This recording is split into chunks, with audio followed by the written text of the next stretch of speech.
Meu nome é Gisela Isis, eu sou aluna do primeiro ano do ensino médio da escola Semale e hoje, a mando do professor de História, Marco Peixoto, fiz esse vídeo para falar um pouco sobre a Reforma Protestante. Podemos começar falando um pouco sobre os fatores que levaram à ocorrência da Reforma Protestante.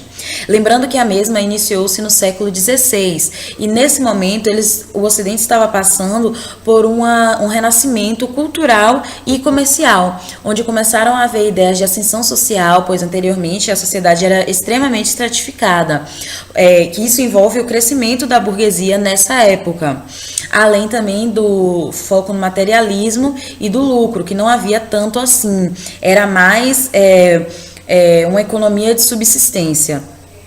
Outro motivo foi a crise na igreja, pois a igreja estava cheia de corrupção e começaram as vendas de falsas relíquias, as indulgências, onde eles vendiam objetos que diziam ser de entidades sagradas do cristianismo para poder ou perdoar seus pecados ou garantir sua vaga no céu. Com isso tudo surgiu a necessidade da burguesia de adaptar o seu Deus. E aí alguns padres começaram a questionar e protestar a Igreja Católica querendo mudanças, porém essas mudanças não vingaram e então foram formadas outras religiões, outras igrejas cristãs separadas, como por exemplo o calvinismo, o anglicanismo, os anabatistas e o luteranismo. E eu vou focar um pouco no luteranismo. O luteranismo foi uma das principais regiões cristãs ocidentais que surgiram com a Reforma. Ela foi fundada por Martim Lutero, um monge alemão que mais tarde se tornou líder da Reforma.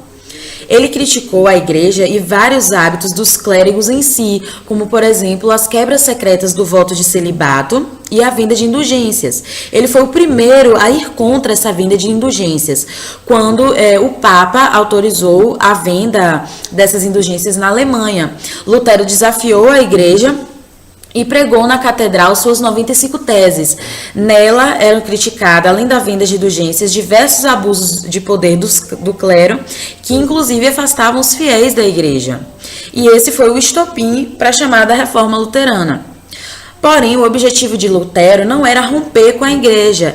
Ele desejava apenas uma reforma interna. Só que o alto clero ele exigiu uma retratação de todas essas críticas que ele fez. E essa intolerância da igreja fez Lutero radicalizar o seu pensamento, o que mais tarde levou a igreja a ameaçá-lo de excomunhão. O pensamento de Lutero poderia ser dividido em 3 doutrinas. A da justificação ou salvação pela fé, onde a coisa mais importante que o bom cristão deveria ter era a fé em Deus. O sacerdócio universal, onde desde que estudasse as escrituras, qualquer pessoa poderia semear a palavra, não havendo essa grande separação entre o clero e a massa cristã e os fiéis. E a infalibilidade da Bíblia, onde essa terceira ia diretamente contra o poder de Roma, pois ele pregava a infalibilidade do Papa. E neste caso, para haver a infalibilidade da Bíblia, a mesma deveria ser traduzida para uma língua utilizada pelo povo.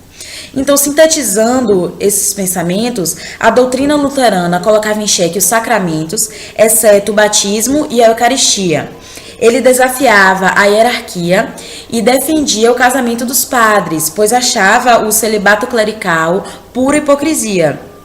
Ele contestava o poder dos papas e protestou em favor da tradução da Bíblia, se tornando depois a primeira pessoa a traduzir a Bíblia para uma língua utilizada pelo povo, e neste caso foi o alemão.